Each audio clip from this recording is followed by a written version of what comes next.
there is a specific question that most people avoid until it is too late to do anything useful with the answer.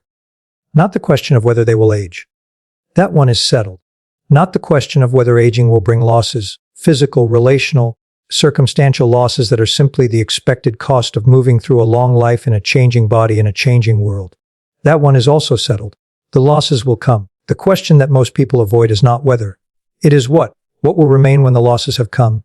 What will be present, reliably, consistently, independently of the circumstances that change and the capacities that diminish and the external sources of meaning and identity that are, one by one, returned to the world that provided them on an ordinary Wednesday morning in the later decades of a life that has been fully lived? This is the question that philosophy and psychology, in their best moments, have always been trying to answer. And it is the question that today's episode is built entirely around. Not as a theoretical exercise, not as the kind of abstract musing that sounds profound in the moment and evaporates by the time you reach your car. As the specific, practically actionable, psychologically grounded answer that the research and the philosophical tradition and the accumulated wisdom of people who have actually arrived at happy old age.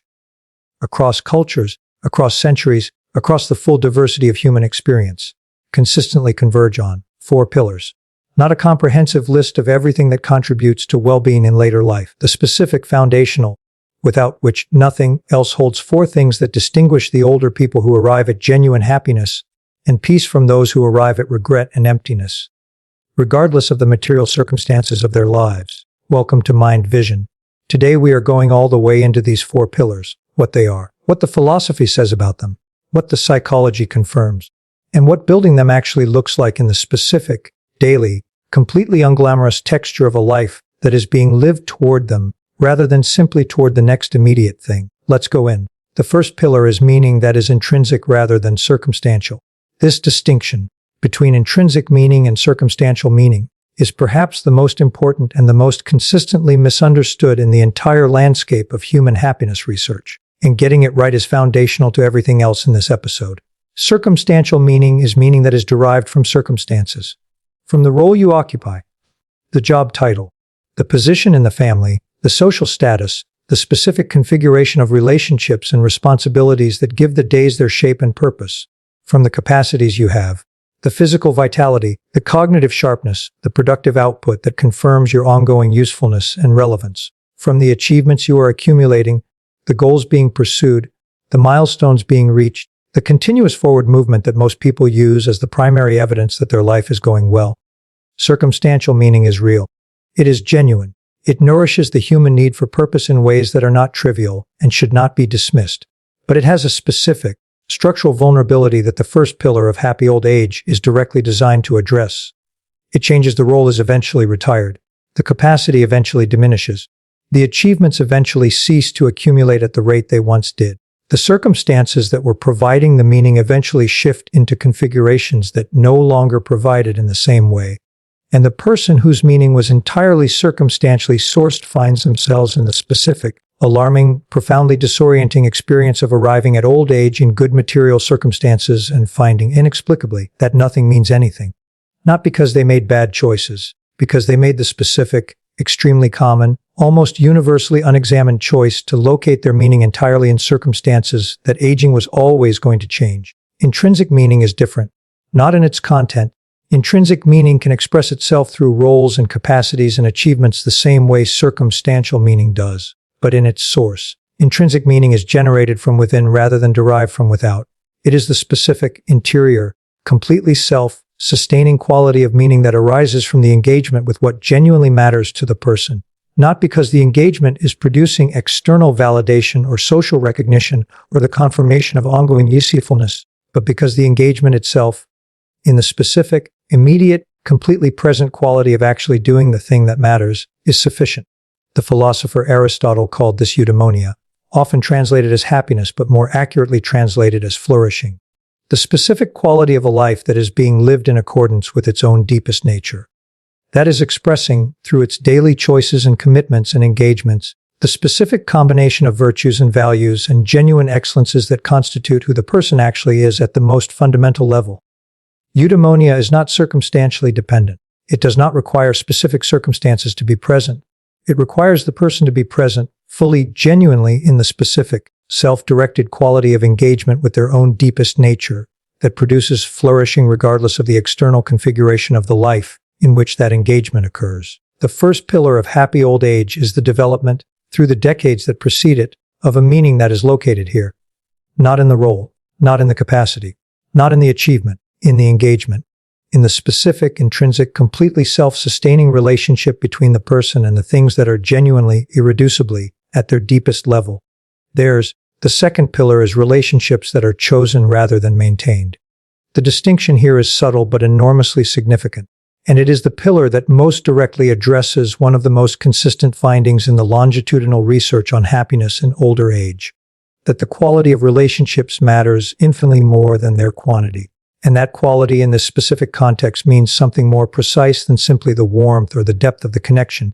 It means reciprocity, genuine and mutual, both people, actually present reciprocity, the specific quality of a relationship in which both people are choosing to be there, not from obligation or habit or the specific, accumulated inertia of long association that produces the appearance of closeness without the substance of it, but from genuine, ongoing, renewable preference, from the specific quality of actually wanting to be in relationship with this particular person at this particular stage of their life. The psychology of aging consistently confirms what most people who have arrived at genuine happiness in later life report experientially. The relationships that nourish in old age are not the ones that were maintained the longest.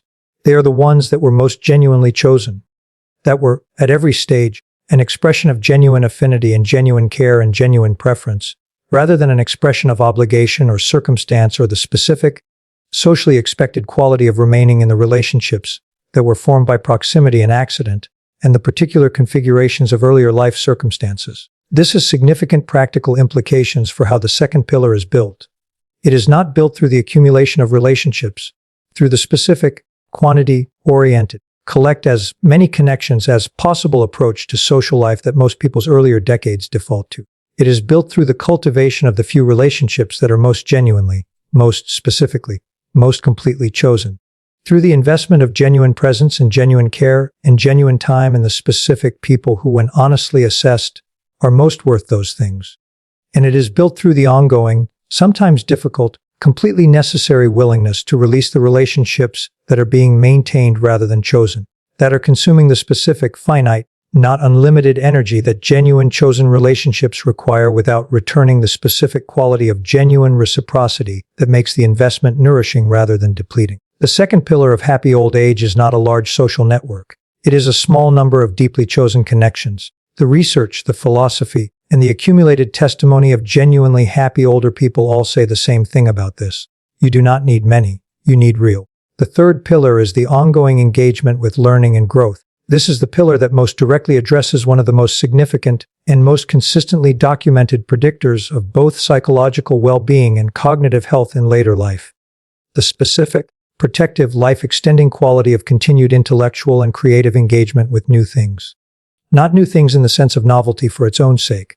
Not the specific, slightly anxious, keeping up with the world quality of someone who is trying to remain relevant by staying current.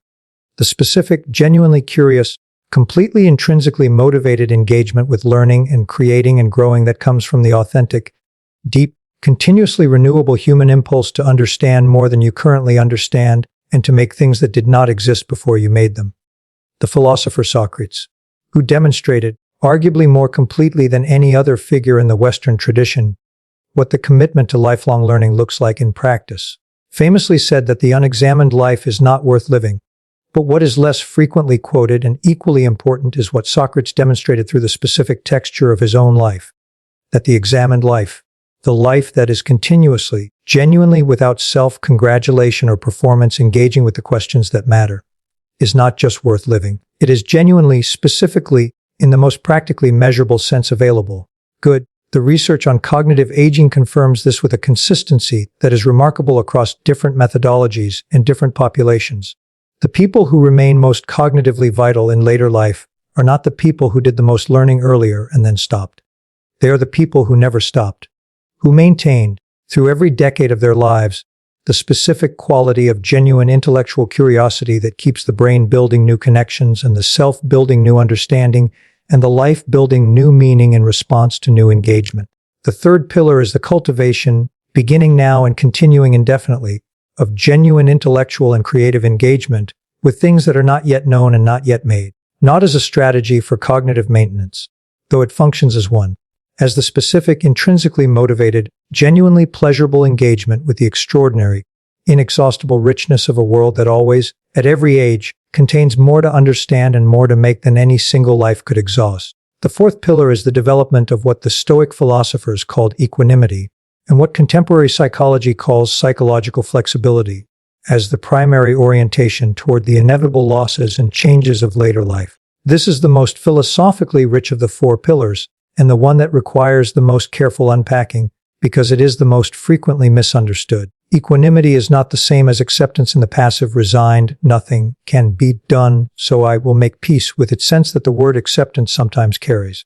And it is not the same as positivity in the forced, toxic, determined, to see the bright side sense that most self-help content defaults to when addressing the losses of aging. Equanimity is something more specific and more profound than either.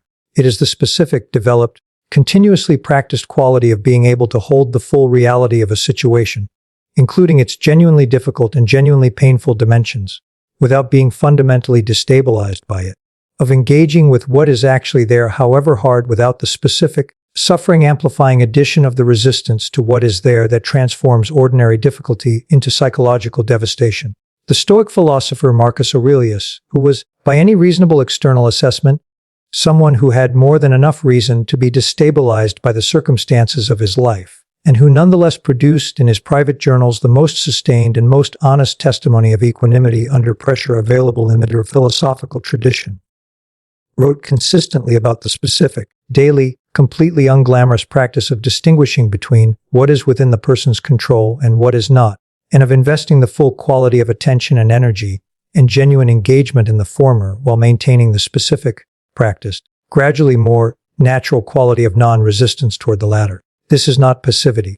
Marcus Aurelius was one of the most active and most consequential human beings who ever lived. The equanimity was not the absence of engagement. It was the specific quality of engagement that is not contaminated by resistance to the aspects of reality that cannot be changed. The losses of aging cannot be changed. The body will decline. Certain capacities will diminish. Certain people will be lost. Certain roles will end. The specific external, circumstantially sourced aspects of a life will change in ways that are neither chosen nor controllable. What is controllable? What has always been controllable, and what the development of equanimity makes increasingly, more reliably, more genuinely controllable, is the relationship between the person and these changes, the specific interior, completely self-determined quality of how the losses are held, whether they are held with the resistance and the grief and the specific, suffering-amplifying quality of someone who believed the external circumstances were the source of the meaning and cannot therefore accept their loss, or whether they are held with the specific, quiet, genuinely peaceful quality of someone who located the meaning elsewhere, in the intrinsic engagement and the chosen relationships and the ongoing learning and the practiced equanimity, long before the losses arrived. And there is more. The specific, daily, practical texture of how each of these four pillars is built across the decades that precede old age. What the philosophy says about the sequence, what the psychology confirms about the timeline, and the most important insight of all, why the building of these pillars cannot be deferred to later. So we left off at deferred, that specific, quietly urgent word. The building of these four pillars cannot be deferred to later. And I want to start right here, in the specific, psychologically and philosophically grounded explanation of why not. Because most people encountering a framework about what makes old age happy receive it with the unconscious assumption that old age is the time to apply it, that the pillars are things to build when you arrive at the stage of life they are designed to serve. This assumption is the single most common and most specifically damaging mistake available in the entire domain of preparation for later life. And understanding precisely why it is a mistake, not just intellectually but in the specific, felt, completely personally motivating way that produces actual behavioral change rather than agreeable nodding, is the most important thing this episode can offer. The reason the pillars cannot be deferred is not logistical. It is not simply that there will not be enough time later. It is psychological and neurological and deeply, specifically connected to the way that human beings actually develop the capacities that the four pillars represent. These capacities are not things that can be installed at the point they are needed. They are things that are grown through sustained, repeated, gradually deepening engagement across years and decades. The intrinsic meaning is not discovered in old age. It is cultivated through the sustained, gradually refined, continuously updated practice of genuine engagement with what actually matters across every preceding decade. The chosen relationships are not assembled in later life. They are developed through the specific, long-term, trust-building, genuinely investing quality of sustained presence across years of shared experience.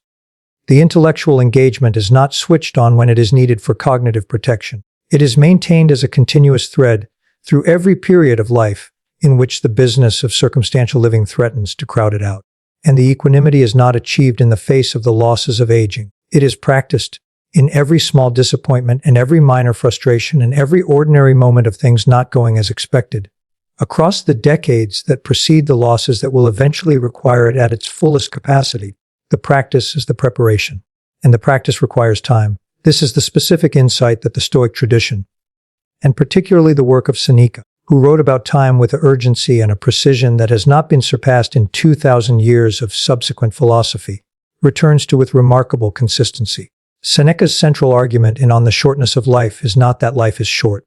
It is that most people make it short by spending most of it in ways that do not build the specific interior capacities that make a life genuinely long in the only sense that matters. Not long in years, long in genuine, fully inhabited, actually experienced living. The person who defers the building of the four pillars to later is not simply delaying a preparation that will eventually be made. They are spending the years in which the preparation is possible on things that will not provide what the preparation would have provided, and arriving at the stage of life in which the pillars are most needed without having built them. Now let's talk about the specific, practical, unglamorous, daily texture of what building each pillar actually looks like. Not as an aspirational framework, as a concrete, immediately applicable set of practices. Building intrinsic meaning looks like the regular, honest, genuinely curious practice of asking yourself, not what do I need to accomplish today, but what genuinely matters to me.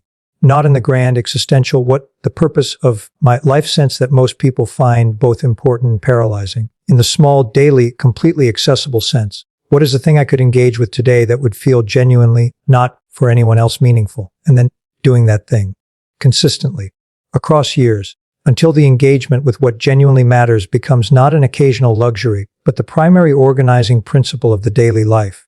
Building chosen relationships looks like the regular practice of honest assessment, of looking at the relationships currently occupying the most space in your time and energy and genuine presence, and asking with the specific, honest, non-sentimental clarity that genuine assessment requires, are these chosen or maintained? And then, not necessarily ending what is maintained, but gradually, deliberately, consistently investing more of what is genuinely available in the relationships that are most genuinely chosen.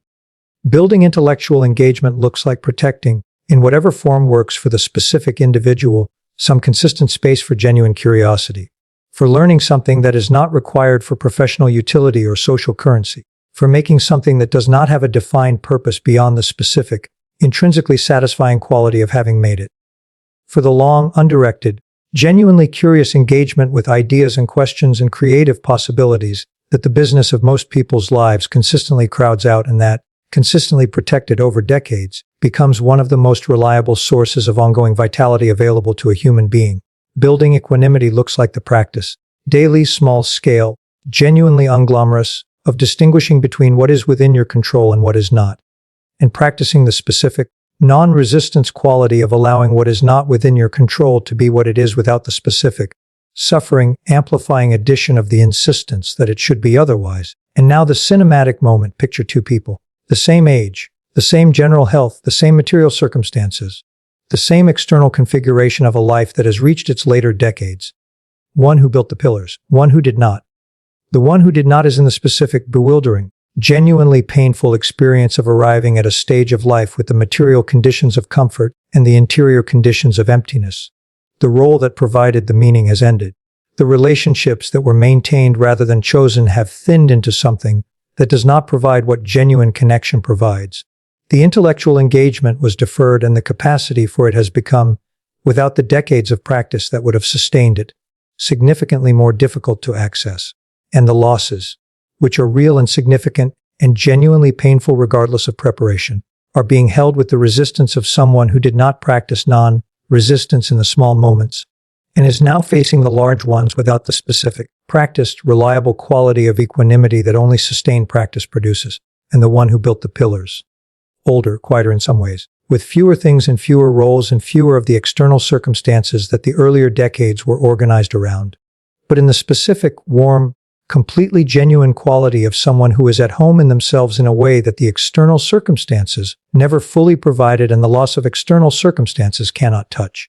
The meaning is present, not because the circumstances are providing it. Many of the circumstances have changed, but because the intrinsic engagement with what genuinely matters was never located in the circumstances. It is located in the person, in the specific, daily, completely renewable quality of engaging with what is actually theirs. The ideas, the creative work, the genuine relationships, the practiced equanimity, in whatever form those things are available today, the chosen relationships are present. Life has a way of reducing even the most carefully cultivated relational landscape over time. But genuine, actually reciprocal, built on the specific, long-term, trust-deepening quality of having been genuinely present for each other across decades of shared experience that cannot be faked and cannot be rushed and cannot be assembled late. The intellectual engagement is present, changed in its specific content, perhaps from what it was in earlier decades, but continuous, the thread unbroken, the specific, genuinely curious, completely intrinsically motivated quality of engaging with what is not yet known still fully alive, still generating the specific, protective, life-extending quality of new neural connections and new understanding and new meaning in response to new engagement. And the equanimity is present, not as the absence of grief. There is genuine grief here for the losses that the later decades always bring, but as the specific, practiced, completely reliable quality of someone who has been distinguishing between what is controllable and what is not for long enough that the distinction is now simply how they relate to reality. The losses are held, fully, without the resistance that would transform them from ordinary human grief into psychological devastation. This person is not without difficulty, not without loss, not in the specific, everything is fine, no shadow's version of happiness that is not actually available to anyone who is genuinely alive. They are in something better than that.